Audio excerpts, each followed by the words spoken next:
Caram, quina sala més plena. Xavier, tens aquí una quantitat de gent que et vol escoltar. Bé, bona tarda i moltes gràcies per ser avui aquí en aquest primer acte del curs acadèmic que organitzem des de la secció de Filosofia de l'Ateneu Barcelonès.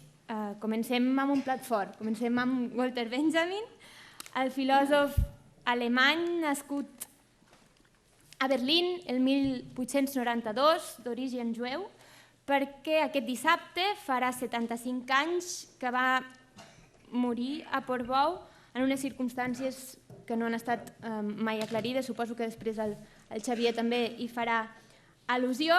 Només per fer-vos venir a la memòria el que probablement tots teniu en ment quan penseu en Walter Benjamin.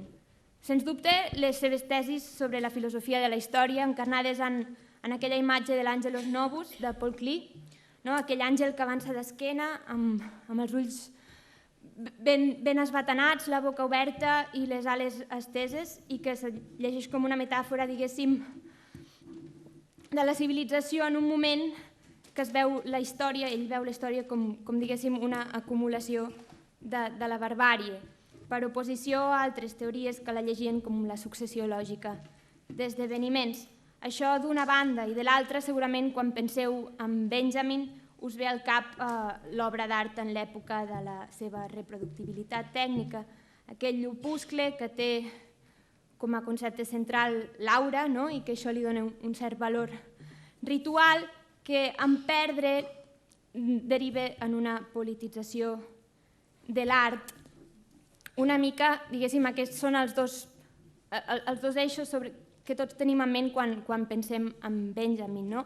La seva estètica i la seva filosofia de la història són les dues disciplines que hi solem associar, i el marxisme i un cert misticisme de tradició, diguéssim, del pensament jueu com a corrents que hi bateguen de fons.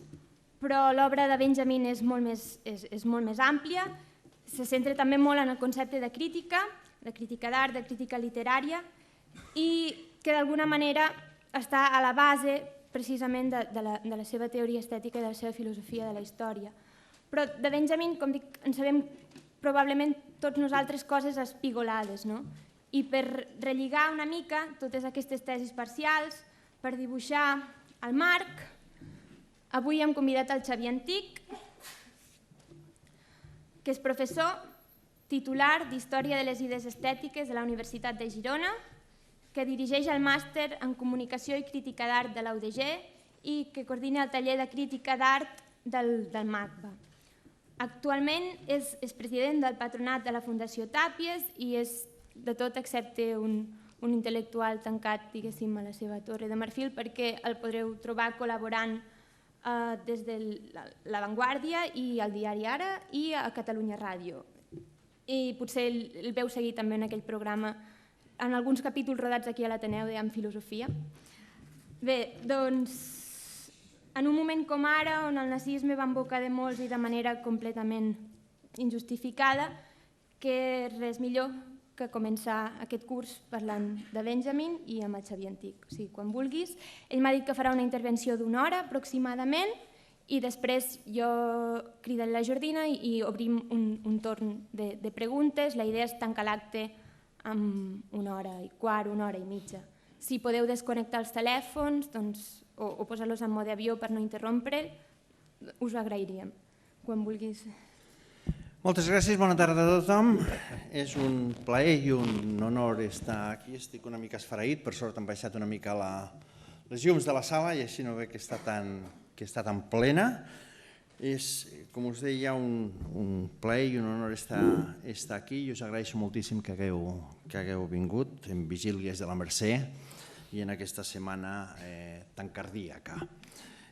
Per a mi l'Ateneu és sinònim de filosofia i per això vull agrair moltíssim a l'Anna Ponsoda que m'hagi convidat. És el primer cop que faig una conferència a l'Ateneu i us deia que per mi és sinònim de filosofia perquè durant més d'una dècada vaig estar venint un dissabte de cada mes, crec recordar que era el primer de cada mes, entre meitat dels anys 80 i meitat dels anys 90, amb un grup fabulós de professors d'institut que portava el nom del Liceu Joan Maragall, que havia aplegat el doctor Lluís Cuéllar, que era el catedràtic de Filosofia a l'Institut Maragall, amb gent com el Lluís Alegret, que havia estat vocal de Filosofia de la Junta de l'Ateneu, el Salvi Torró o l'Albert Llorca, que acabo de veure'l amb gran alegria fa un moment per aquí. Per a mi allò, aquelles setmanes, aquells dissabtes, durant pràcticament una dècada van ser, us ho confesso, vam recórrer pràcticament totes les sales d'aquesta casa. La meva autèntica facultat de filosofia, vam llegir Ser i temps, l'enciclopèdia de les ciències filosòfiques de Hegel, quasi bé tot Nietzsche, la metafísica d'Aristòtil, aquestes coses que a la facultat no es fan, diguem-ne. Per tant, estic molt content, molt emocionat i també una mica voldria que fos aquesta conferència un record d'aquella extraordinària persona que va ser el Lluís Cuéllar. Me va demanar l'Anna Punsoda de fer una introducció, Marc, a Walter Benjamin, i que vam titular el fragment La ciutat, la història, que serà una mica tres de les coses de les que en parlarem una mica aquí, totes al voltant de Walter Benjamin. Els relats mitològics i els contes infantils ens han formatejat col·lectivament i individualment la nostra forma de pensar. I tant els uns, els relats mitològics, com els contes infantils, ens ensenyen que les històries s'han de començar pel principi, sempre.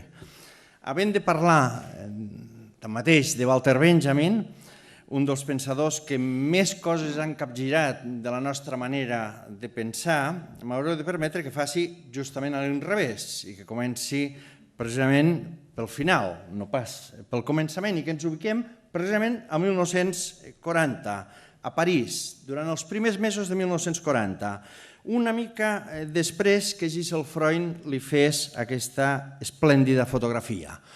Walter Benjamin sobreviu en aquests mesos, com pot, amb alguns pagaments de l'Institut d'Investigació de la Universitat de Frankfurt i amb els drets d'autor per la publicació d'un molt petit assaig sobre Baudelaire. Ja us podeu imaginar que amb misèries.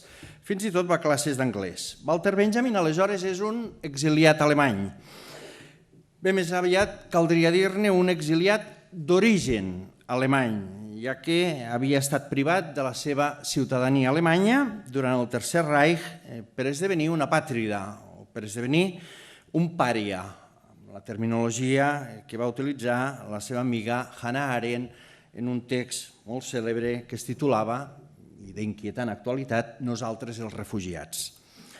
És, a més, d'origen jueu, no religiós, al contrari, és materialista, és marxista, encara que sigui un heterodox, i a partir de 1933, quan Hitler accedeix a la conselleria del Tercer Reich, ja no torna a Berlín, que era la seva ciutat natal, i d'altra banda una de les seves passions, i no tornarà tampoc a Frankfurt, la que va ser la seva ciutat d'estudi, a la universitat de la qual sempre va voler fer classes, morint-se de ganes, sense, val a dir, aconseguir-ho mai.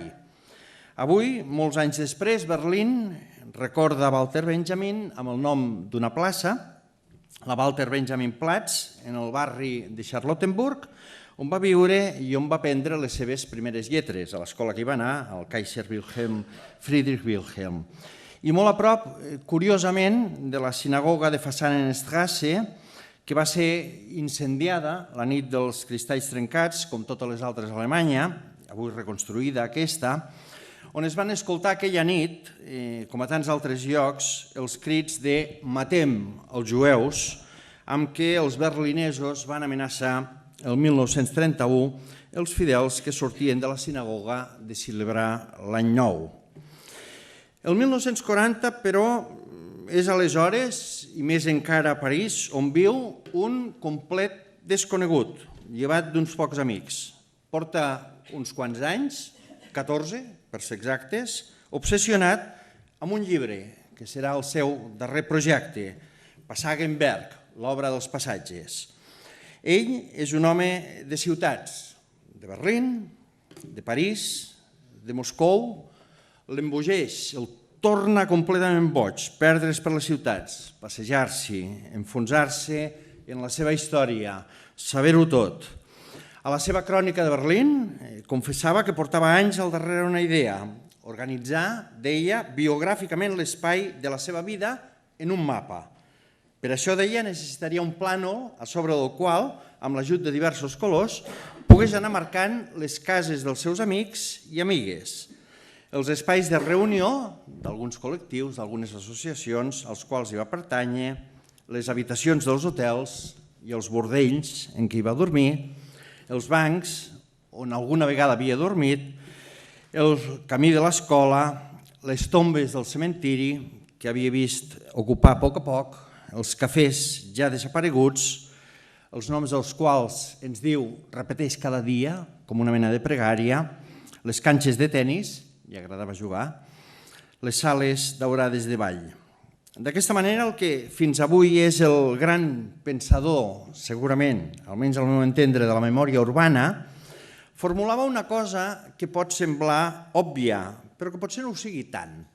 I és que tota ciutat és una mesura creuada entre l'espai físic d'una banda i la vida d'una altra.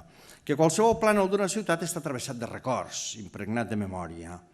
Per això Walter Benjamin el fascinava Eta Hoffmann, el pare de la novel·la berlinesa, i admirava la seva capacitat de perdre's en aquells barris replets de totes aquelles coses que poden, deia, estimular un narrador, i el rastre de les quals només el pot seguir aquell que sigui capaç d'aturar-se per llegir-les.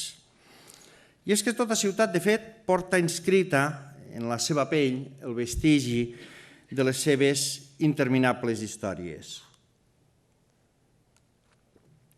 Però Walter Benjamin és també un home de llibres, i ara que no en té, a París, s'ha convertit en el que en diríem una rata de biblioteca. Les biblioteques, on s'hi passarà dies i nits sencers. És també, per això seria un tema per a una altra conferència, un home de dones. Bé, d'algunes dones, enamorat bojament, apassionadament, de forma contínua i de vegades fins i tot simultània. Però ho deixarem aquí. No farem en tot cas deduccions massa ràpides, perquè rata de biblioteca és una denominació, en el seu cas, una mica equívoca. Si passava, ja ho hem vist, dies i nits.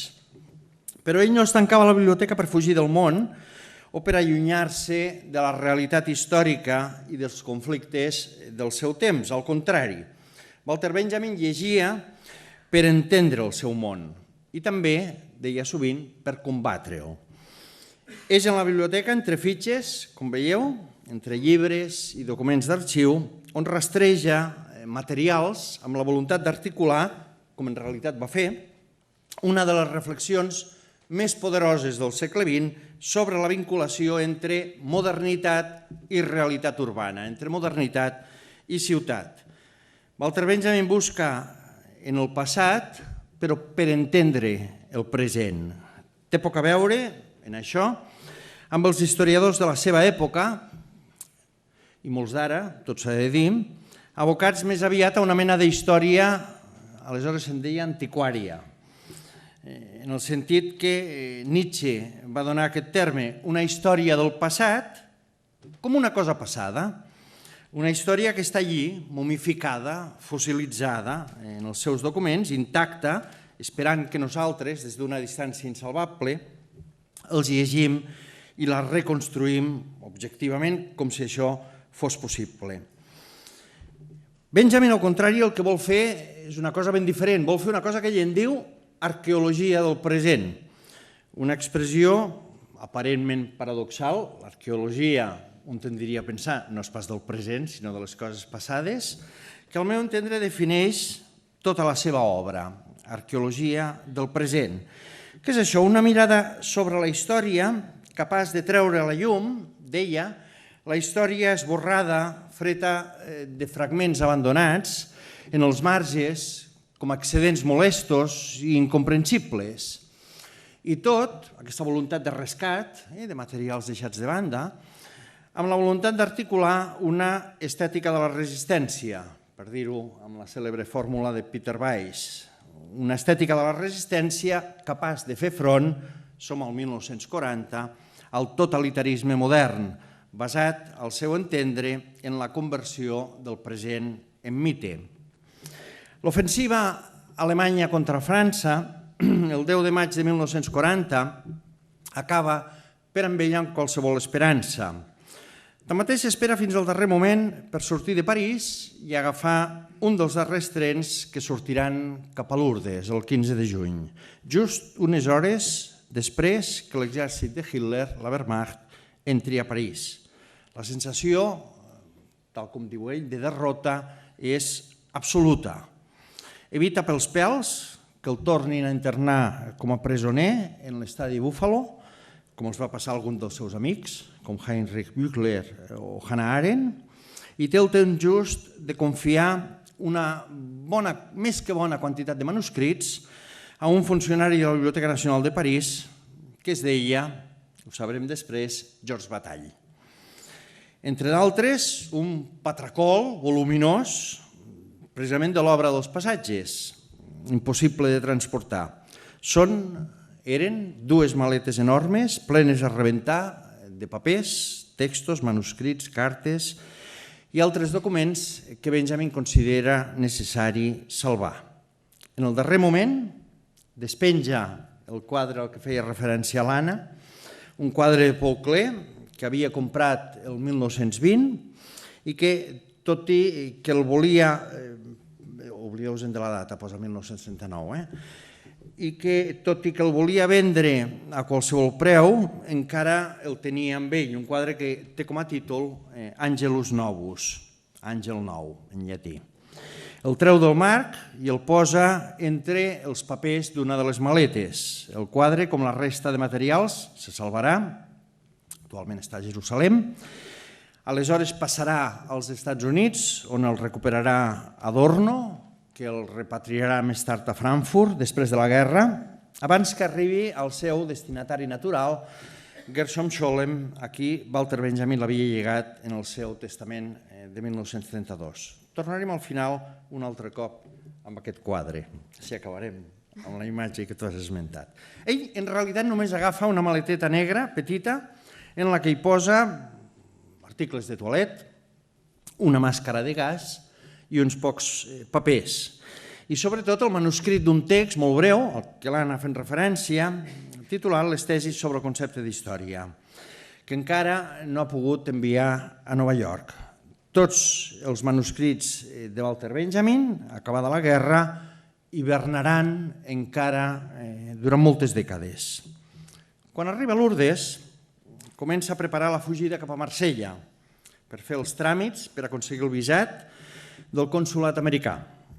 Però per sortir de Lourdes li fa falta una autorització que precisament només pot venir del propi consolat americà.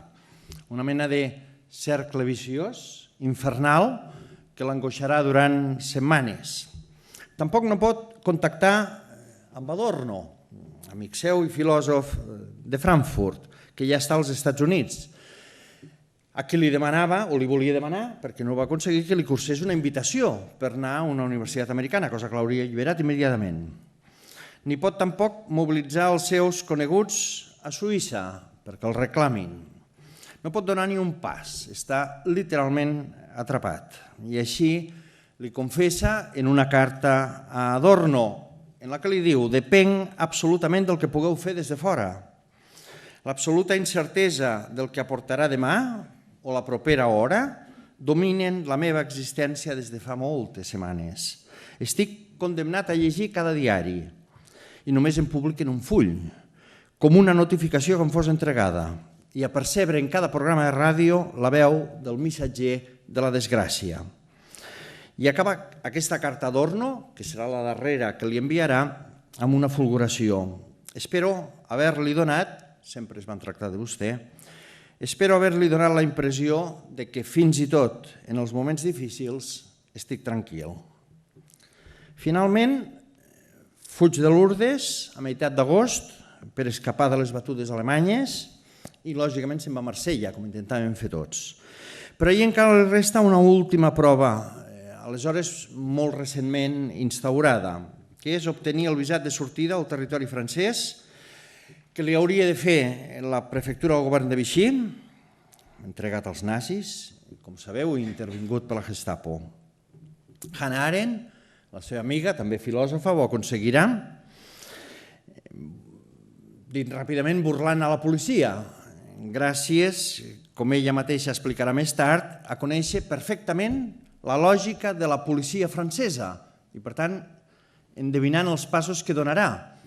Gràcies, explicarà, a haver llegit les novel·letes policíaques del comissari Maigret, escrites per Simenon. Walter Benjamin, que no les havia llegit, no tindrà tanta sort i veient que no aconsegueix d'obtenir el visat, decideix escapar clandestinament a través dels Pirineus. Durant més d'un mes viu a Marsella, en trànsit, sense identitat, clandestí, acusat per la policia i sobretot pels nombrosos agents al servei dels nazis, exiliat i sense papers. Com ell, poblen els carrers de Marsella i les pensions més miserables. És a Marsella on retroba Hannah Arendt, a qui li confia els seus darrers manuscrits, entre ells les tesis sobre la filosofia de la història. El gest és molt, al meu entendre, significatiu, perquè se sap el caire de l'abisme i comprèn que ha de salvar el que sigui essencial. I fa de Hannah Arendt la seva missatgera. Ella serà la que salvarà aquest text descomunal, brevíssim, són només uns fulls, sorprenent i visionari. I serà Hannah Arendt a qui adreçarà la darrera de les seves cartes en aquell horrible mes de l'estiu, on va escriure: estaria enfonsat en una depressió encara més negra que la que em domina ara si, privat com estic de llibres, no hagués trobat en la meva memòria l'única màxima que s'aplica a la meva situació actual. I cita un text de la Rochefoucauld: la seva peresa el va sostenir amb glòria durant alguns anys en l'obscuritat d'una vida errant i amagada. Stefan Hessel serà un dels darrers a veure Benjamin i a explicar anys després la seva darrera trobada. Ens va dir que es va trobar un home completament abatut, mortificat i desesperat. I serà Hessel a qui dirà, fent-li una cartografia exacta de la situació, som a l'agost de 1940, estem en el punt més baix de la democràcia en el món. França creu en Pétain, en totes parts hi ha guerra. Alemanya guanya en tots els fronts. Gran Bretanya no serà capaç d'enfrontar-s'hi sola. Quina esperança em queda per donar a conèixer les meves idees? Fins i tot amics com Horkheimer i Adorno, que m'estan ajudant a escapar, no tenen necessitat de les meves reflexions. El text és brutal. Segurament per aquesta raó aquesta carta no es publicarà fins molt més tard. A finals d'agost, Benjamin recull finalment el seu visat americà, però el que val per un dia ja no val per a l'endemà. Aleshores, Benjamin ja té 50 comprimits de morfina, una barbaritat, com imagineu. Ha aconseguit també un visat per al seu passaport. Més tard podrà aconseguir a Barcelona, amb això, podria aconseguir a Barcelona amb això, un passaport americà. També obté els visats de trànsit per Espanya i Portugal, però s'encalla amb una dificultat. Necessita l'autorització de sortida del territori francès. Sense aquesta autorització no pot entrar en Espanya de manera oficial. I és aquí on entren les xarxes clandestines per passar refugiats fugits d'Alemanya a peu, a través dels Pirineus i poder evitar els controls de duana. El 23 de setembre se'n va en tren a Banyuls, allí s'organitza la marxa a través de l'Isafitco, però es tracta d'una caminata gairebé impossible per Benjamin, que pateix del cor i que no pot caminar, ni que el camí sigui pla, massa estona seguida. el dia 24, a les 4 de la matinada, com sabem, comença la marxa, amb d'altres, es quedarà a mig camí, sol, i l'endemà hauran de tornar a buscar-lo per continuar el camí, però falta la part de la muntanya més dura i més escarpada, i a sobre porta el maletí negre, del que tossudament no se'n vol desprendre. És la imatge dramàtica de Walter Benjamin des de 1933, quan surt d'Alemanya. Un home fugint amb el que hi pot encabir en una maleta d'un costat a l'altre d'Europa, d'una punta a l'altra. L'artista Isabel Banal va publicar el 2011 un treball molt interessant que porta com a títol, com veieu, La maleta blava de W.B. Aquesta publicació partia de l'encàrrec de realitzar un treball a partir de l'obra de Dani Caravan que hi ha a Portbou actualment, Passatges, memorial a Walter Benjamin. El punt de partida d'aquest treball va ser imaginar Walter Benjamin en l'episodi biogràfic que estem intentant rememorar de les seves darreres hores, travessant les muntanyes carregant amb la seva maleta. Una maleta que en el seu cas sempre ha estat envolcada de misteri pel possible manuscrit que portava a dins, o la maleta esmentada a l'inventari realitzat després de la seva mort per les autoritats espanyoles. Tant se val. Una maleta que parla de l'incessant tragí de la humanitat, de totes i cadascuna de les càrregues portades encara avui d'un lloc a un altre del planeta, de la decisió desesperada de què agafar, d'allò que a cada un pot ser-li vital, imprescindible, quan és necessari anar-se'n de casa o escapar per força del país natal. El treball d'Isabel Banal prenia com a leitmotiv un text, un fragment, una frase de Walter Benjamin que precisament està gravada en el vidre del memorial de Dani Caravan, on diu: és una tasca més àrdua honorar la memòria dels éssers humans anònims que la de les persones cèlebres. La construcció històrica està consagrada a la memòria dels que no tenen nom. Fins aquí la cita de Benjamin. Isabel Banal va omplir el seu llibre, com veieu, amb figures d'aquests desplaçaments dramàtics que omplen encara avui una tragèdia quotidiana amb les pàgines dels diaris i les imatges dels nostres noticiaris. Aquestes figures en aquest treball estan emmarcades per dues pàgines dobles, una que és la que veieu amb la imatge del mar de Portbou i una altra amb el cel de Portbou, que fan referència al paisatge del lloc a mig camí entre el descens i l'ascens, on s'escampa una solitud abismal entre dos blaus, el mar i el cel. Un cop a Portbou, amb el seu grup, Benjamin se'n va a la posta de frontera per obtenir el visat d'entrada a Espanya. Però des de fa molt pocs dies, una normativa provinent de Madrid, aleshores, com sabeu, aliats dels nazis, prohibeix l'entrada en territori espanyol a que no tingui el visat de sortida del territori francès. El grup de Benjamin doncs, és rebutjat i se'ls convida a dormir en la Font de França abans que l'endemà siguin entregats i retornats a les autoritats franceses. La ratonera s'ha tancat completament.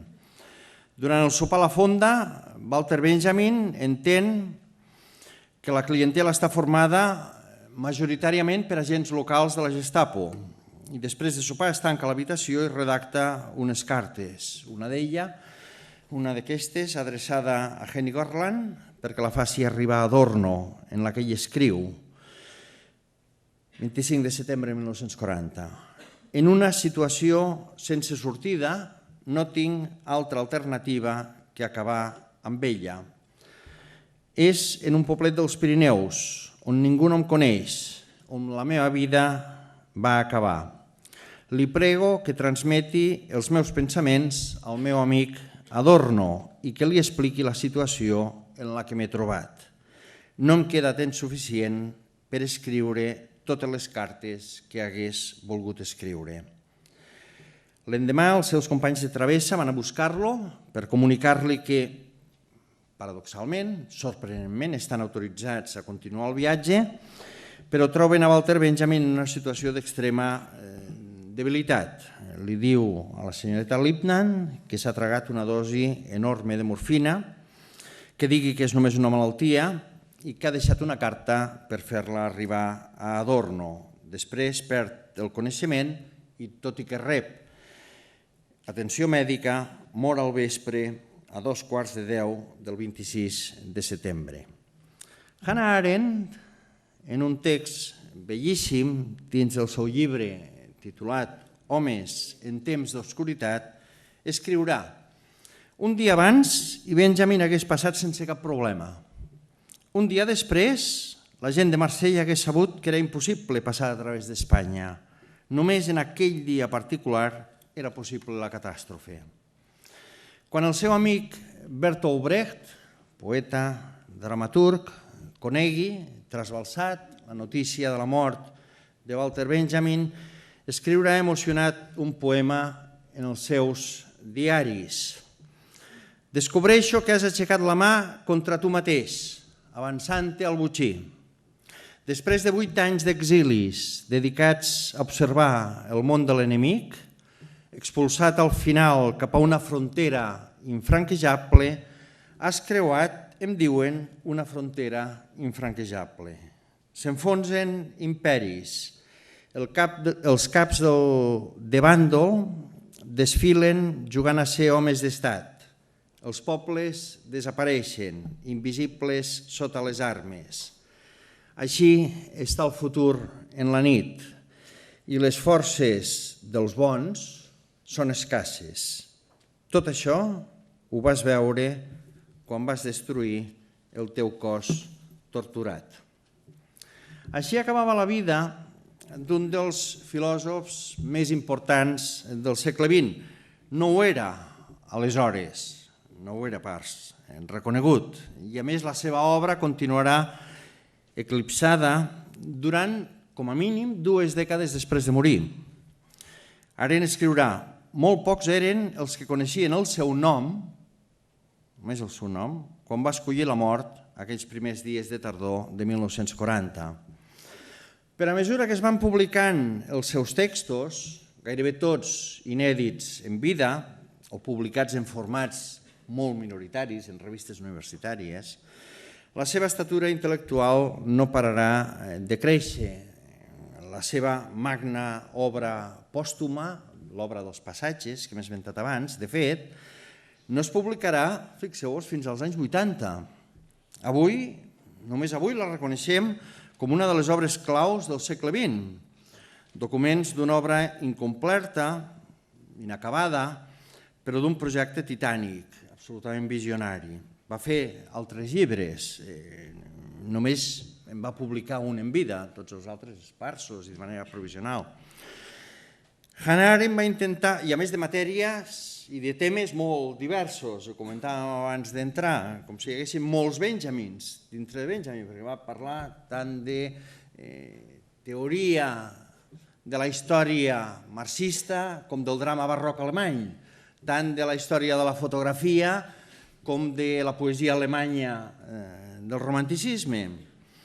Hannah Arendt va intentar explicar no pas la unitat de la seva producció, que és impossible, sinó precisament la seva naturalesa dispersa i fragmentària. I Hannah Arendt va dir: per descriure el seu treball en forma adequada, i a ell com a autor, dins el nostre marc usual de referència, caldria fer diverses declaracions negatives, deia Hannah Arendt. I afegia: la seva erudició va ser gran, però no era un erudit. Els seus temes comprenien textos i la seva interpretació, però no era un filòleg. No la treia molt la religió, però sí la teologia i el tipus d'interpretació per a la qual el text en si és sagrat, però no era teòleg, ni sentia un interès particular per la Bíblia. Era un escriptor nat, però la seva màxima ambició va ser produir una obra, l'obra dels passatges, que només estigués formada per citacions d'altres. Va ser el primer alemany que va traduir Proust, i abans havia traduït Baudelaire, però no era traductor. va revisar diversos llibres i va escriure molts textos assagístics sobre escriptors vius i morts, però no era crític literari. Va escriure un llibre sobre el barroc alemany i un altre sobre el romanticisme alemany.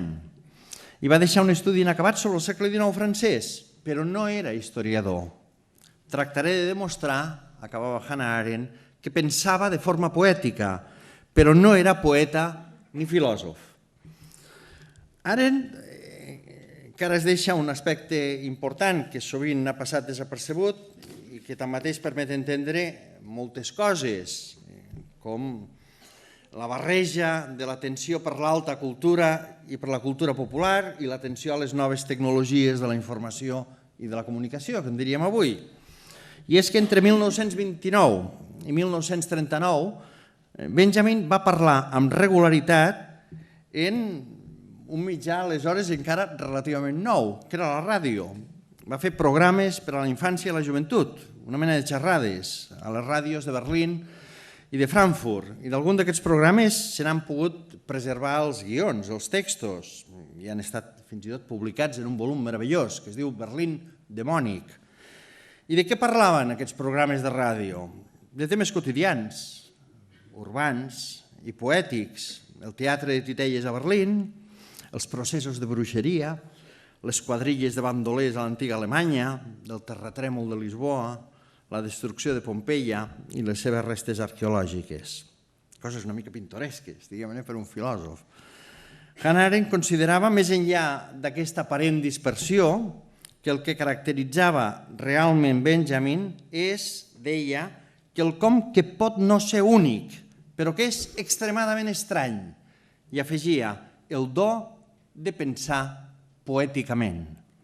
El do de pensar poèticament. Tornarem després sobre això. Ara, però, esmenant-li la plana a Hannah Arendt, ja em disculpareu la gosadia, m'agradaria afegir que, efectivament, no era filòsof, almenys en el sentit dels filòsofs habituals de la seva època. Però també això li havia passat, per exemple, a Nietzsche. El problema és que allò que feia Walter Benjamin no era pas el que feien els filòsofs de la seva època.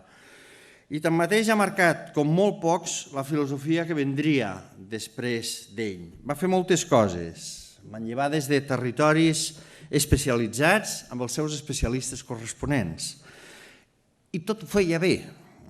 Els seus textos sobre Goethe resisteixen la comparació amb els especialistes en Goethe.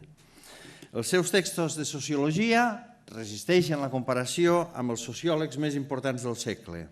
El de teoria de l'art igual, i igual amb els d'història.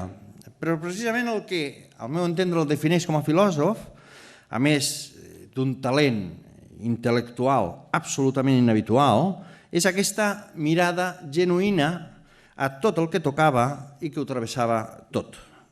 Durant tota la seva vida, ja ho hem vist, va experimentar una catàstrofe vital contínua.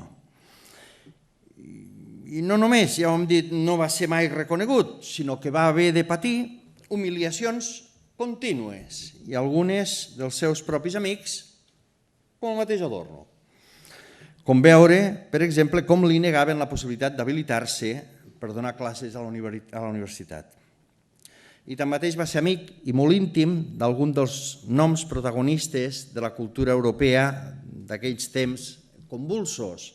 Va ser amic i molt, ja ho hem dit, de Bertolt Brecht, però també de Gershom Scholem, de Theodor Adorno, de Horkheimer, de Krakauer, d'Ernst Bloch, de Hannah Arendt o de Gisela Freud, per esmentar alguns que acabem de convocar.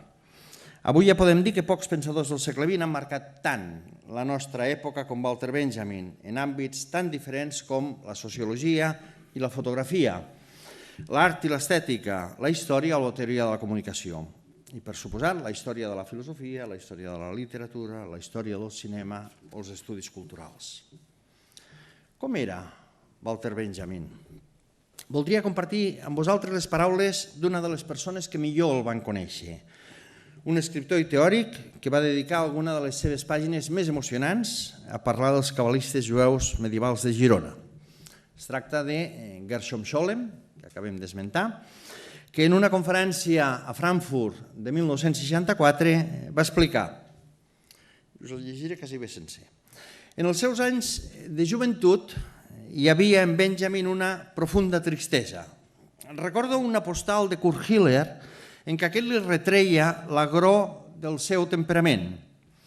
Vull suposar que la seva profunda comprensió de la naturalesa de la tristesa i les seves expressions literàries, que a tants dels seus escrits apareix amb un caràcter predominant, es relaciona amb aquest tret. Al mateix temps, afegeix Scholem, però el caracteritzava en la seva joventut un element de radicalisme personal i fins i tot de falta de miraments que en molt rares ocasions entrava en contradicció amb la cortesia gairebé xinesa que caracteritzava el seu tracte. La cortesia xinesa, ves quina idea, no? El seu diàleg, afegeix Scholem, en què es donaven cita alhora l'humor i la seriositat, es distingia per una extraordinària intensitat. Tenia un pensament apassionat i sumament agut i sempre lluitava per aconseguir una formulació encara més precisa de la que espontàniament li sortia, com si anés refent el que volia dir. A través de Benjamin, diu Scholem, vaig experimentar de la manera més viva el que significa pensar. La filosofia, pensar. D'ell fluïen alhora, amb espontaneïtat i immediatesa, metàfores felices, imatges perfectes, poblades d'associacions. Benjamin no tenia prejudici, segueix el text de Scholem, davant les opinions inesperades i procurava copsar-ne el sentit o la seva connexió des d'angles no menys inesperats. Però el caràcter no dogmàtic del seu pensament s'oposava amb una accentuada fermesa en el que referia al judici que li mereixien les persones, cosa amb el que semblava que era implacable. Col·leccionar llibres, afegeix Scholem, va ser la seva passió personal més persistent. Escriptor i alhora col·leccionista es combinaven en ell de forma curiosament perfecta i aquesta passió feia que en la seva naturalesa melancònica s'hi barregés un tret d'alegria a causa dels llibres. La biblioteca de Benjamin, que jo coneixia molt bé, reflectia clarament el seu variat temperament. Les grans obres que significaven alguna cosa per a ell es trobaven barrocament amuntegades amb els escrits més estranys i sorprenents, pels quals el seu amor, animat tant per la bibliofília com per la filosofia, no se sentia en absolut menys atret. Recordo sobretot dues parts d'aquella biblioteca: els llibres escrits per bojos i els llibres per a nens. En els sistemes construïts per bojos va trobar material per a les més profundes consideracions sobre l'arquitectura dels pensaments en general i la naturalesa de l'associació, de les quals es nodreixen per igual el pensament i la fantasia d'assenyats i de folls. Però encara més important per a ell era el món dels llibres infantils. El fet que durant tota la seva vida se sentís atret amb poder màgic pel món dels nens i la naturalesa infantil constitueix un dels trets de caràcter més importants de Walter Benjamin. Tot acaba el que era petit exercia sobre ell la més gran atracció.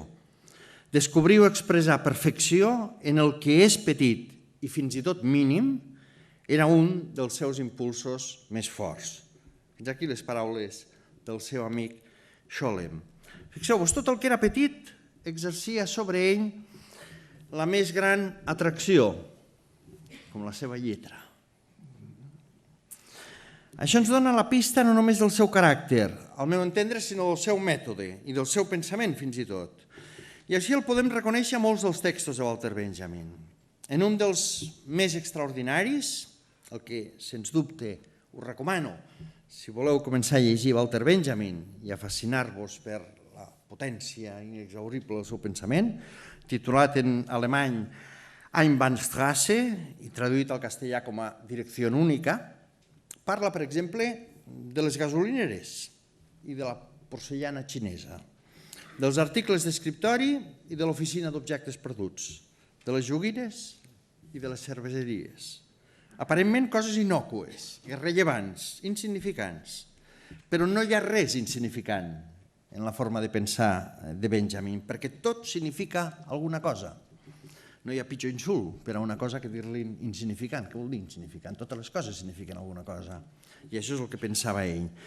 Només que cal tenir la paciència suficient per saber-les llegir, les coses i allò que signifiquen. Al seu llibre Infància a Berlín, cap al 1900, una altra delícia, i en aquest cas meravellosament traduït al català, escriu sobre les llambordes dels carrers, sobre el telèfon, sobre un mercat de Berlín, sobre el teatre de micos o sobre unes xarangues. Fixeu-vos com comença el llibre, és com una fulguració. No saber orientar-se en una ciutat no és res de l'altre món, però perdre's en una ciutat com qui es perd en un bosc, això requereix un cert aprenentatge. A Direcció Única hi ha un fragment dedicat a la botiga de segells que sempre m'ha semblat la millor descripció de la forma de treballar els textos i la història i de la forma de pensar peculiar de Walter Benjamin. És un altre text que volia compartir amb vosaltres, perquè és un text fabulós, jo en faig només una selecció. I perquè il·lustra, al meu entendre, com molt pocs textos seus, sobre la seva passió per les coses minúscules, aquestes deixades al marge, com a irrellevants. Parla dels segells. I diu, a qui revisa lligalls de correspondència vella, un segell retirat de circulació ja fa temps i enganxat en un sobre fràgil, molt sovint li dirà més que dotzenes de pàgines llegides. De vegades apareixen enganxats en postals i un no sap si desenganxar-los o guardar tal qual la targeta postal, com el full d'algun antic gran mestre que tingués a la cara i al dors dos dibuixos diferents i igualment valuosos. Les cartes que porten molt de temps sense obrir adquireixen un cert aire brutal. Són desheretades que malignament i en silenci, escriu, tramen revenja pels seus llargs dies de patiment. Moltes d'elles seran, més tard, als aparadors de les botigues de segells, els sobres amb segell imprès, estigmatitzats per matasegells a l'ample llarg de la seva superfície. Hi ha, com se sap, diu, disculpeu, hi ha col·leccionistes de segells que només s'interessen pels segells utilitzats. I en contra del que pugui semblar, un creuria fàcilment que són els únics que han aconseguit de penetrar en el secret. S'aferren a la part oculta del segell, el matasegell, perquè el matasegell és el seu costat nocturn. N'hi ha de solemnes, que dibuixen una aureola sobre el cap de la reina Victòria i d'altres de profètics. Però cap fantasia sàdica no s'aproxima al negre procediment que cobreix d'estries els rostres i com un terratrèmol obre esquerdes a la superfície de continents sencers. I el plaer pervers que produeix el contrast entre el cos ultratjat del segell i el seu blanc vestit de tul, guarnit de puntes, el dentat que l'envolta. Qui camini darrere dels matasegells haurà de tenir, com a detectiu, la filiació de les oficines de correus més sospitoses. Com a arqueòleg, l'art de completar el tors dels més ignons topònims. I com a cabalista, l'inventari de dates de tot un segle. Permeteu-me dir-ho, detectiu, arqueòleg i cabalista. 3 atributs també que servirien per definir, a judici de Walter Benjamin, el treball de l'historiador o el del filòsof, detectiu, arqueòleg i cabalista. I segueix el text. Els segells, països i mars són només les províncies. Els reis són simples mercenaris de les xifres que a discreció vessen sobre ells els seus colors. Els àlbums de segells són obres de consulta màgiques, en les quals es registren els números dels monarques i palaus, dels animals, al·legories i estats. Els segells són targetes de visita que els grans estats deixen a les habitacions dels nens.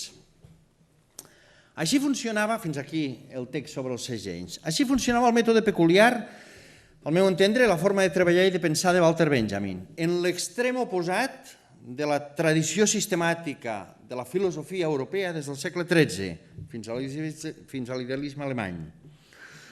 En l'extrem oposat, Benjamin va tenir sempre una passió incontenible per buscar i provar d'entendre el sentit de la història a partir de les seves produccions més menudes, més petites, no les grans construccions, no els grans sistemes, les coses mínimes, fins i tot a partir de les seves runes, deixes i esborralls.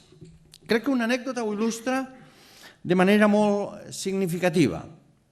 A París va arrossegar Gershom Scholem, el seu amic, fins al Museu de les Termes de Cluny.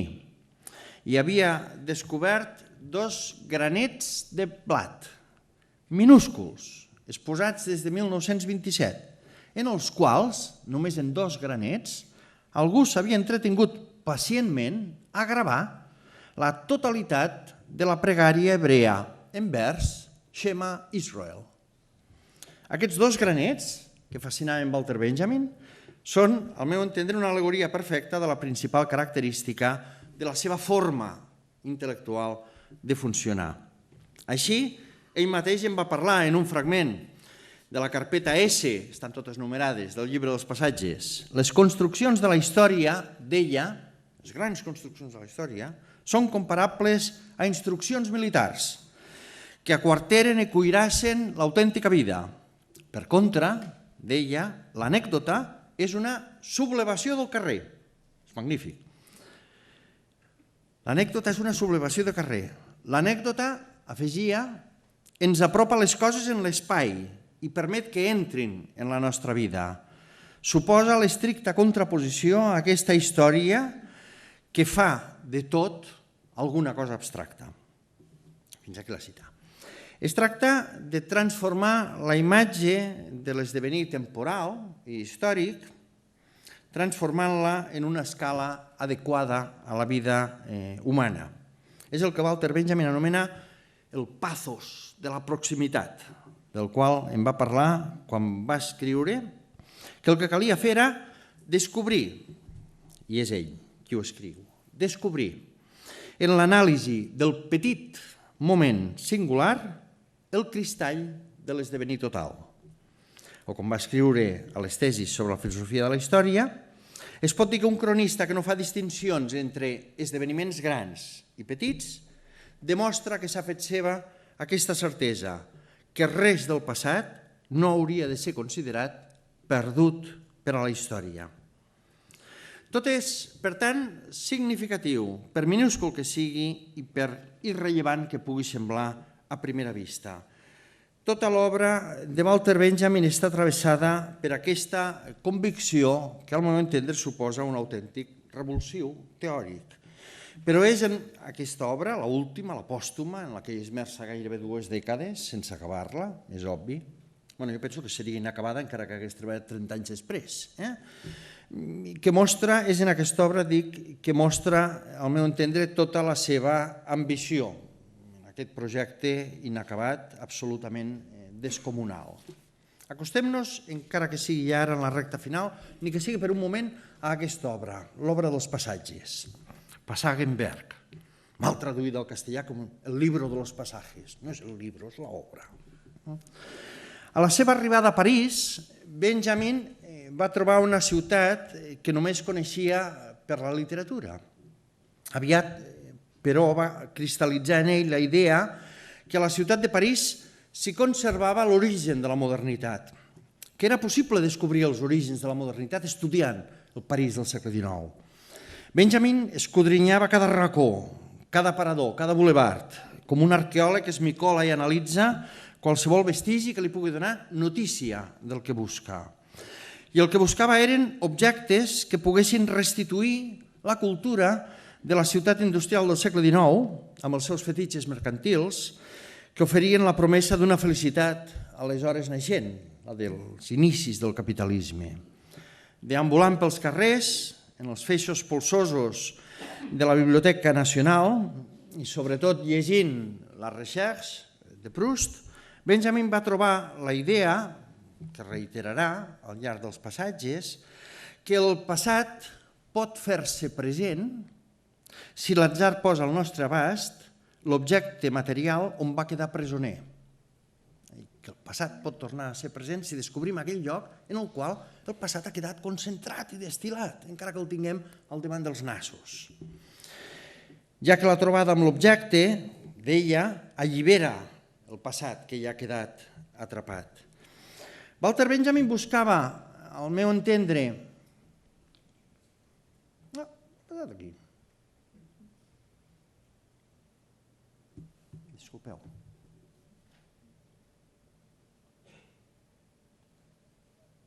Això.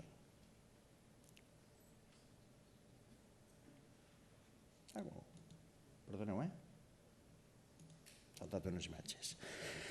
Walter Benjamin, en la seva recerca, va trobar i descobrir minúsculs fragments, moments, documents eloqüents, objectes i situacions que li van permetre reconstruir, al seu entendre, com s'havia forjat la modernitat. Crear la història amb els detritus mateixos de la història, aquest era el seu programa, per dir-ho en les seves paraules, i fer-ho amb els rebuts confosos entre la parafernàlia de la societat industrial avançada, que ho ha cobert tot, deia també, sota la uniformitat, sota l'oblit i sota la indiferència. Walter Benjamin els va recollir d'entre les escombraries de la historiografia, tal com va fer el poeta modern des de Baudelaire per il·lustrar els temes de la seva poesia. Igual que Nietzsche abans d'ell i tants d'altres després d'ell, Benjamin va mantenir un combat ferotge, sobretot al final de la seva vida, davant l'actitud d'antiquari, de la que abans en parlàvem, tan estesa entre els que aleshores es dedicaven a pensar la història, fent d'historiadors. Aquesta actitud que, dit de forma ràpida, consistiria, dèiem abans, a considerar el passat com a passat, com una cosa desvinculada del present i tancat en una mena de mausoleu, poblat només per morts i per fòssils, enmig de codis xifrats. El sentit de la mirada cap enrere que caracteritza la mirada de Benjamin es defineix al contrari per considerar la mirada al passat com una manera, i a més la més radical, d'interpretar el present. Per això pensava, és clar, no serveixen els mètodes tradicionals ni tampoc aquesta mirada telescòpica amb la qual el temps històric se segmenta en grans períodes, en grans moments, la història antiga, la història medieval, la història moderna, la història contemporània, grans blocs. Perquè el que queda llavors és tan sols com un esquelet. Ell deia una dissecció, una llista més o menys exhaustiva d'esdeveniments considerats motors de la història i al capdavall generalitzacions encartonades.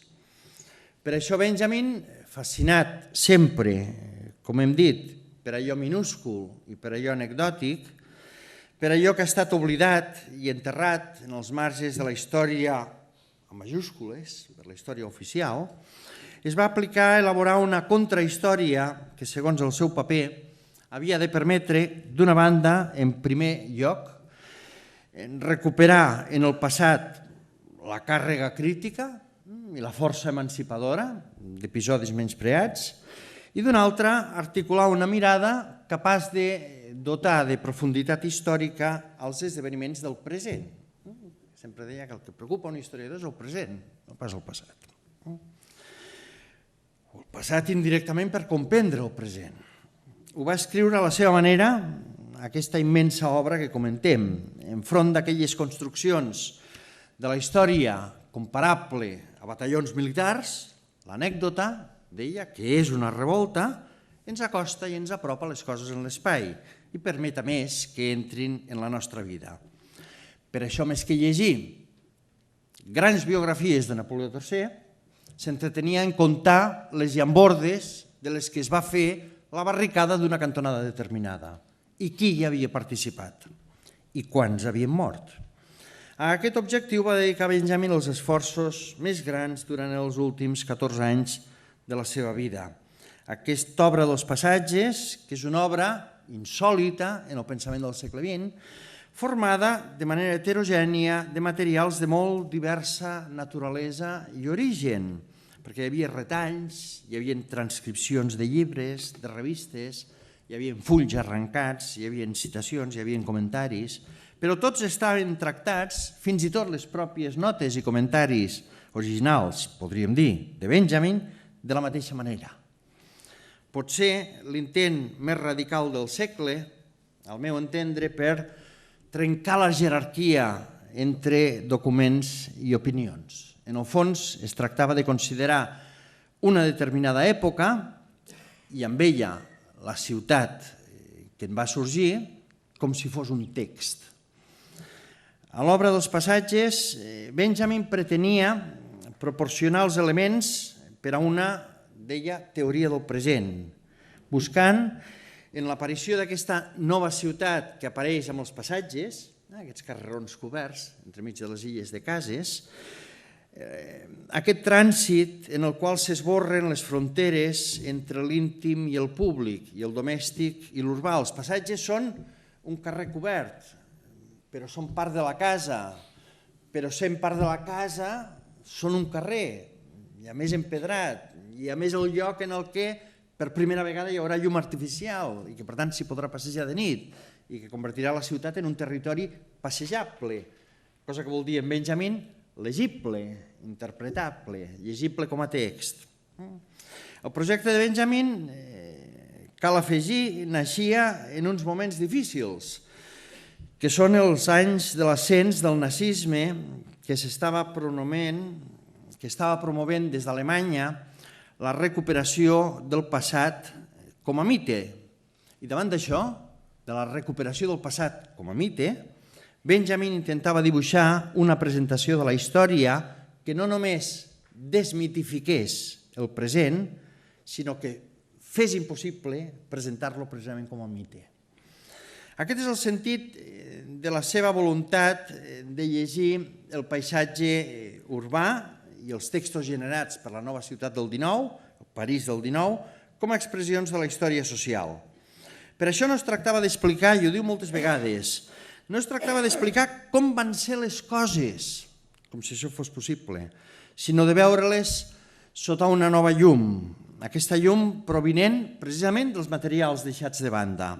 Tornar-ho a contar d'una altra manera, tornar-ho a explicar des d'un nou angle, l'angle diferent, l'angle oblidat. I així en aquesta obra, que té un alè gairebé èpic, està travessada per una difusa, però penso que molt intensa, malenconia de futur, que crec que seria l'expressió correlativa de l'arqueologia del present.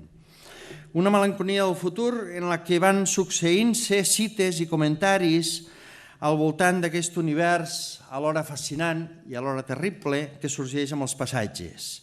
El moment del control polític, del control econòmic i del control militar a través de les reformes urbanístiques, a través de la construcció fantasmagòrica dels somnis col·lectius, de la conversió del desig en mercaderia, som els orígens del capitalisme, el moment de la despersonalització de l'individualisme en la multitud o del descobriment del passeig com una forma de coneixement, per esmentar-ne només algun dels temes que travessen tota l'obra, cada un dels quals mereixeria per si sol una conferència, ja em disculpareu que us el bombardegi d'aquesta manera.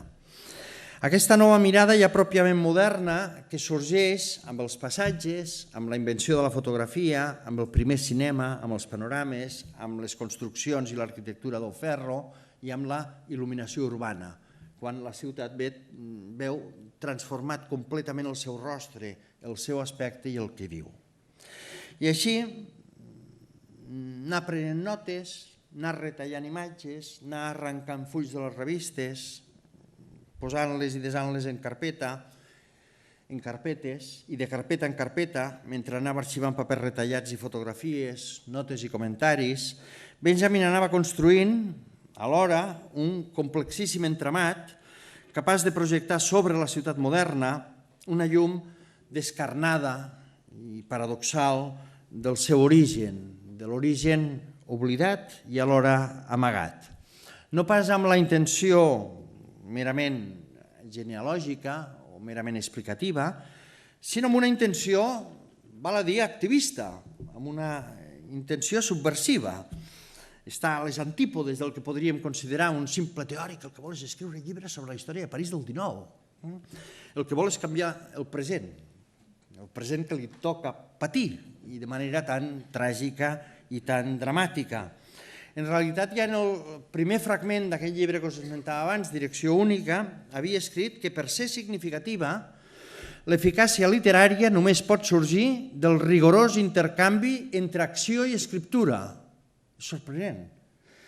Per ser significativa, l'eficàcia literària només pot sorgir del rigorós intercanvi entre acció i escriptura, com si l'eficàcia literària no depengués només de la qualitat estrictament estètica d'un text, sinó que estigui prenyat d'acció i d'activisme i d'aquest intercanvi entre acció i escriptura.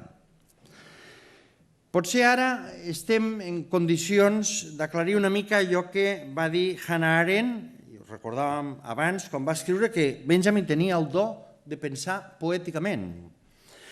I ho farem llegint un fragment de la pròpia Arendt, molt breu, que després del que hem comentat espero pugui ser il·lustratiu per entendre aquesta idea del do de pensar poèticament.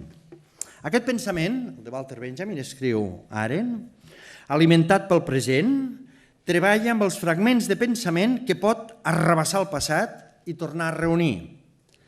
I afegeix Hannah Arendt una metàfora, em sembla que esplèndida, que si d'alguna cosa us n'heu de quedar d'aquesta sessió és el que m'agradaria transmetre-us.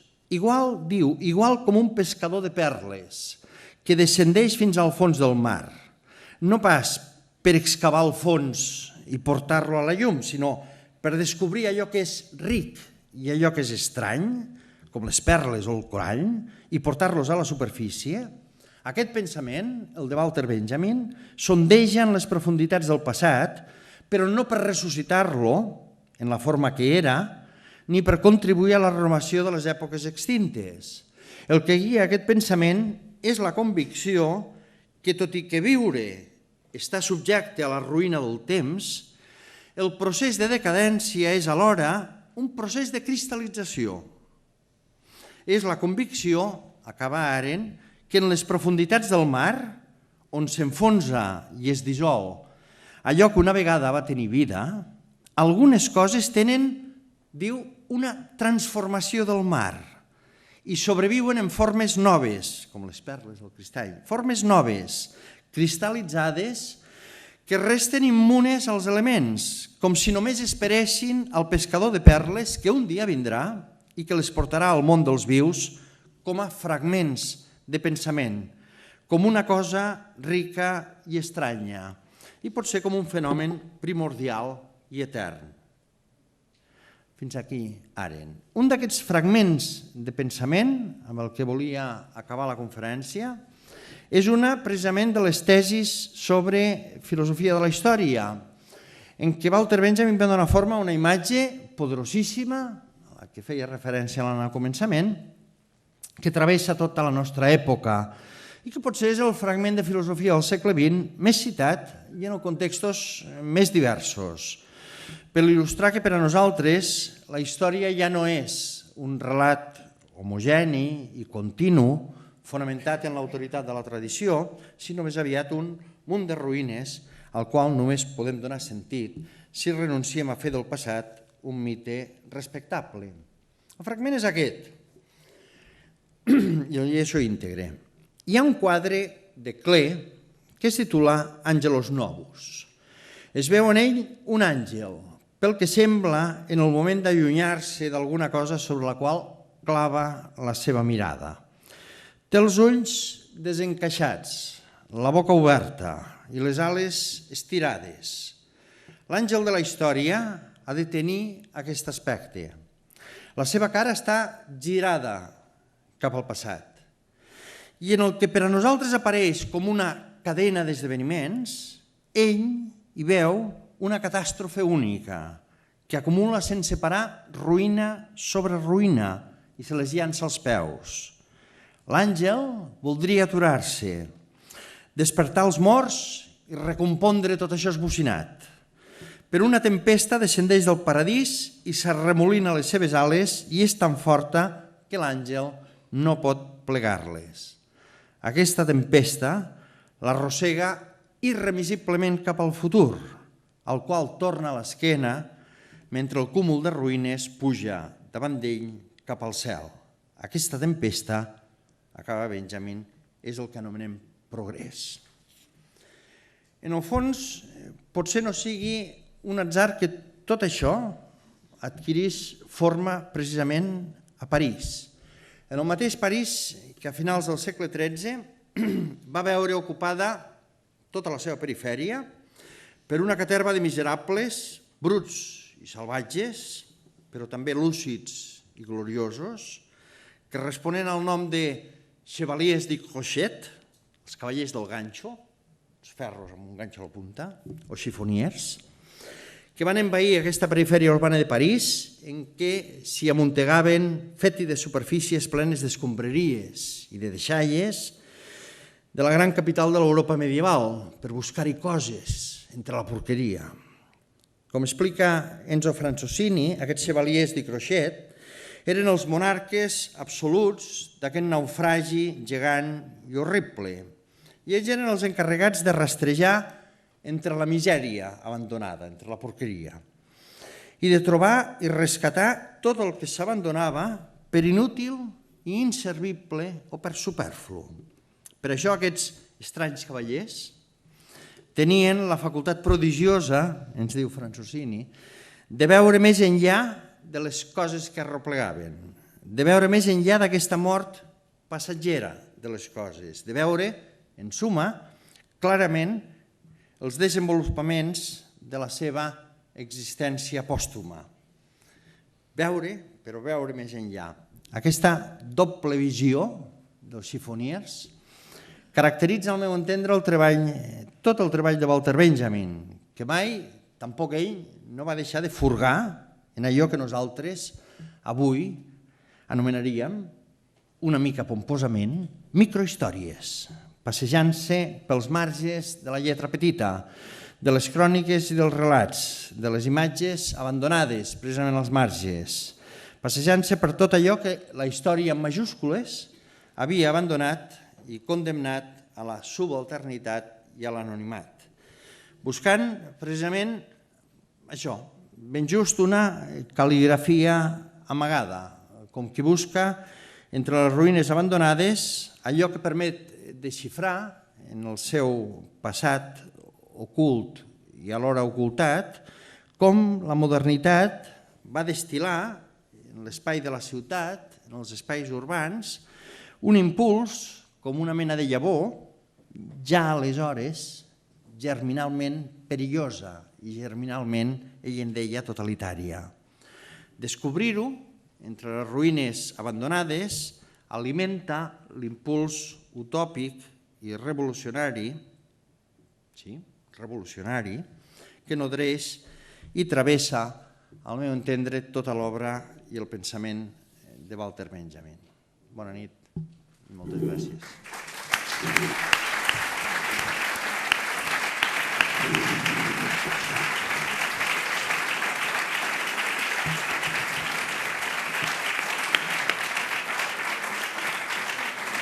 Bé, moltes gràcies, Xavier, per aquesta arqueologia que ha anat guanyant cos i ha donat una imatge molt completa del pensador. Ara, si m'aneu aixecant el braç a mesura que tingueu preguntes, us passarem el micròfon. Intervencions, comentaris.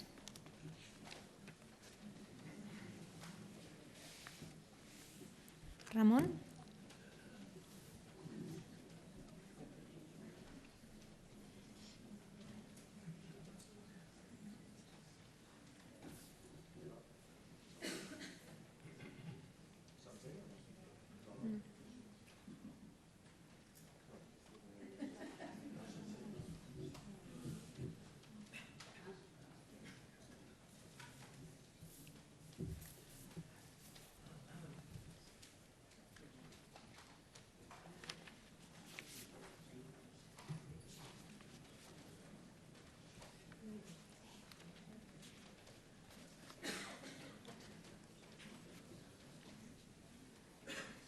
Un moment, és que hem tingut problemes amb el micròfon.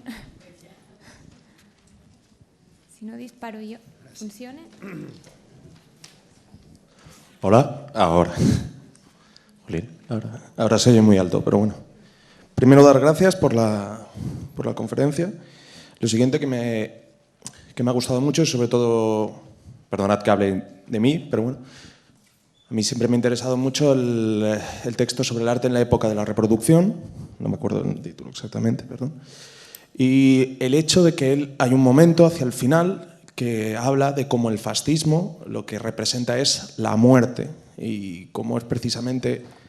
Y entonces ha sido muy interesante el hecho de que haya salido la cuestión de que como hablar de lo pequeño es al final hablar del proletariado, en la mentalidad marxista, y como lo que está haciendo realmente es toda una creación a favor del marxismo para decir, si ellos hablan del mito, nosotros hablamos de las personas, que hablan de los pequeños.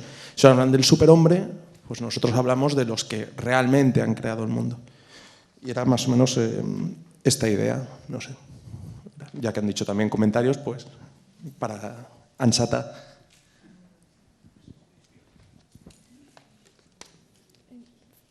Aquí davant hi havia una altra pregunta.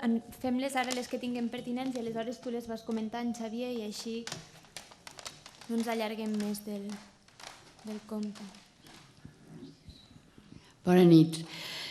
En aquest moment, com a anècdota, perquè, bueno, em presento, soc porruenca i en aquell moment, quan el Walter Benjamin el vam trobar a l'hotel França, casualment el meu pare era el jutge de Portbou.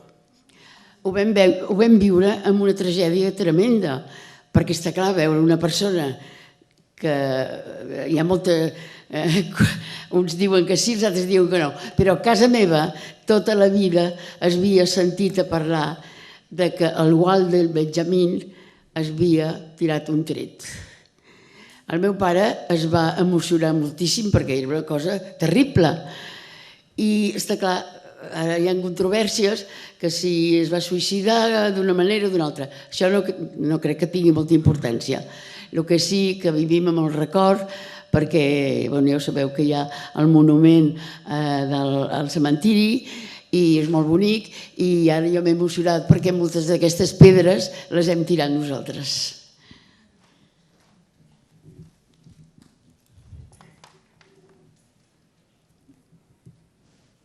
Jordi. Hola, també soc portbouenca. Escolta, que a Portbou hi ha un restaurant que es diu Passatges. I esclar, ara has sabut d'on venia, perquè n'has parlat moltes vegades. Ara va sortint tot. Doncs sobre la politització de l'art i la mort estrepitosa. La mort és molt emocionant, convocar aquest, sí. És un episodi sobre el que, com segurament saben, se n'ha escrit molt i hi ha molts dubtes sobre els detalls exactes, perquè efectivament hi ha la morfina, hi ha la pistola, hi ha els trets, no és exactament...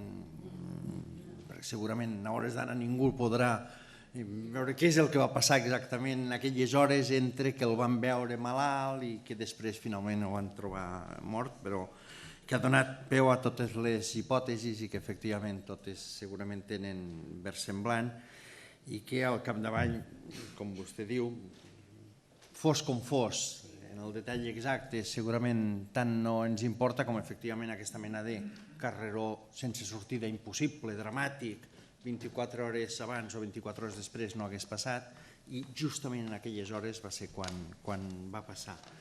Respecte del... Portbou ha fet uns grans esforços per mantenir i preservar la memòria, tot i que moltes iniciatives no han acabat de despegar, segurament no totes per culpa de Portbou.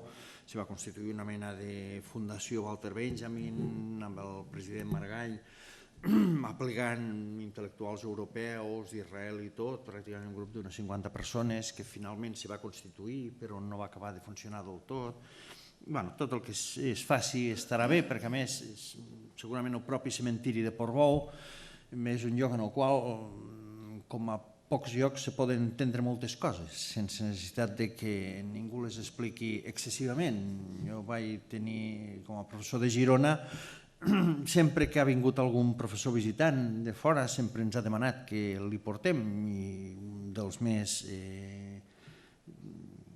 episodis més colpidors que jo he tingut ocasió de viure va ser acompanyar George Steiner, quan va venir una setmana a Girona i que va acabar fent una conferència memorable en l'església de Sant Domènec, que ho va demanar. Steiner coneix absolutament Walter Benjamin, el propi Steiner com a jueu i alemany, i que la seva família també va haver de marxar a Anglaterra, se sent molt pròxim a tota la trajectòria de l'exili, va estudiar Walter Benjamin tota la seva vida, i en un moment que va venir s'acabaven de publicar alguns textos de la correspondència de Walter Benjamin amb Scholem, just aleshores, en els quals se coneixia per primera vegada els esforços de Benjamin demanant-li a Scholem, que ja era aleshores a Palestina, d'emigrar, de com Scholem va recollir diners entre exiliats europeus jueus a Palestina per enviar-li amb ell, el destí inexplicable de tots aquests diners. Per tant, uns episodis molt dramàtics.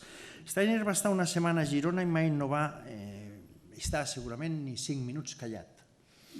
Una persona xerraire fins a la desmesura. El Jordi Carrió va conèixer quan el van convidar al Museu d'Història i per tant ho podria testificar. Una persona absolutament incansable, incansable. Quedàvem per esmorzar, per dinar, per sopar durant una setmana i era agotador.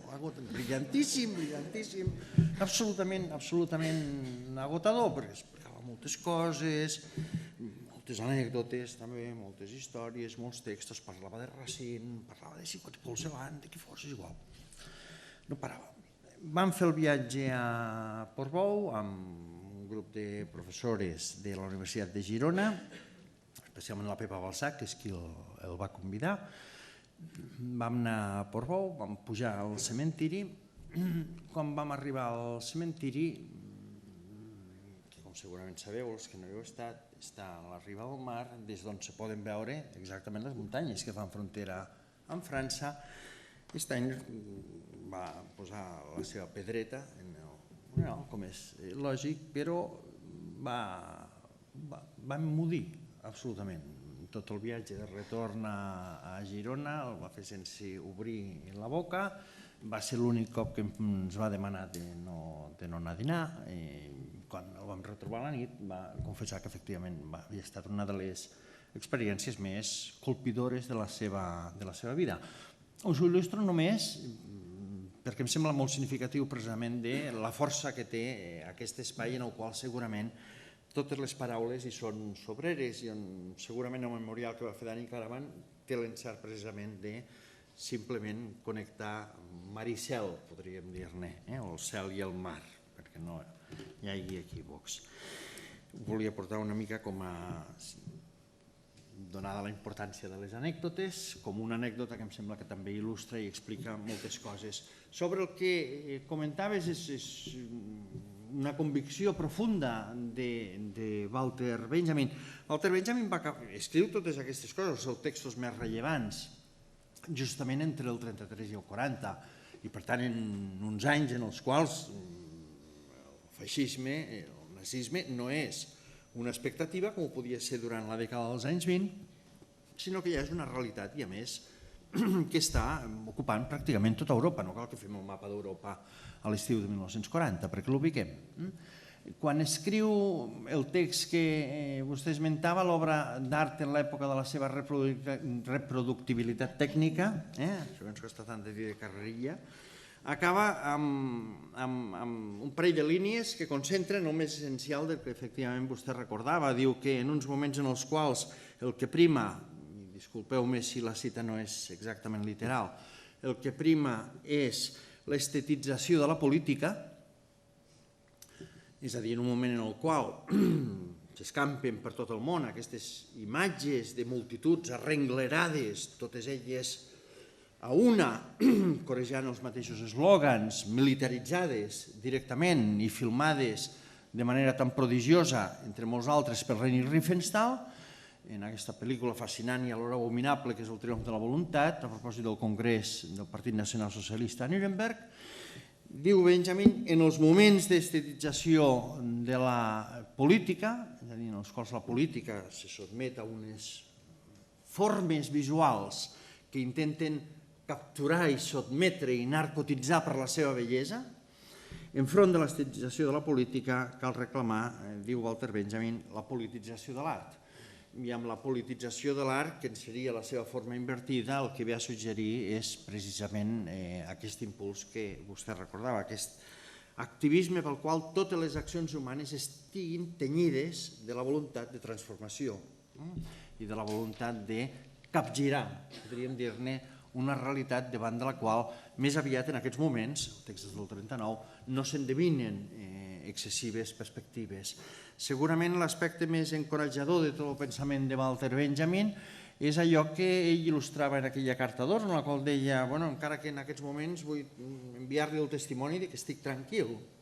Segurament un dels trets més, al meu entendre, colpidors i emocionants del seu pensament és com, amb la duresa d'aquests anys, precisament en la duresa d'aquests anys, no deixa d'haver en totes les seves pàgines una mena de batec utòpic per la possibilitat de redenció, de salvació i de capgirament de precisament una situació tan dramàtica com la que li va tocar de viure, encara que no en veiés el final. Per tant, sí és... En aquest sentit, la imatge de l'home de la maleta és molt il·lustrativa, no? Pel propi que carregava i pel comentari que has fet tu sobre la seva lectura històrica, no? Sí, perquè a més planteja una mica què és el que portes, què és el que abandones, què és el que preserves, què és el que deixes, què és el que no pots portar amb tu, què és el que tens consciència que no pot acabar amb tu i que per tant ha de passar amb un altre. Una mica aquesta idea de la transmissió sobre la qual també ell mai no va deixar de parlar quan pensava en quin sentit podem donar avui, i avui era 1940, a la noció mateixa de tradició. Quan ell se preguntava què vol dir mirar el passat, moltes de les coses que hem plantejat tenen a veure amb això, què vol dir mirar el passat, quin sentit pot tenir per a nosaltres. Hi ha una pregunta que ho travessa també tot, que és quin és el sentit mateix de la tradició, és a dir, de la transmissió, què cal transmetre, què no podem deixar morir, què hem de rescatar de l'oblit i del silenci. I per tant la imatge de la maleta és, jo crec, una metàfora molt gràfica d'aquest impuls, no d'antiquari, sinó literalment d'utòpic. I útil, perquè al fons sempre hi carregues coses que són les que necessites. Suposadament més falta et fan. Exacte. Bé, doncs amb aquesta imatge donem l'acte per acabat. Moltes gràcies, Xavier, i moltes gràcies a tots vosaltres per haver vingut. Moltes gràcies.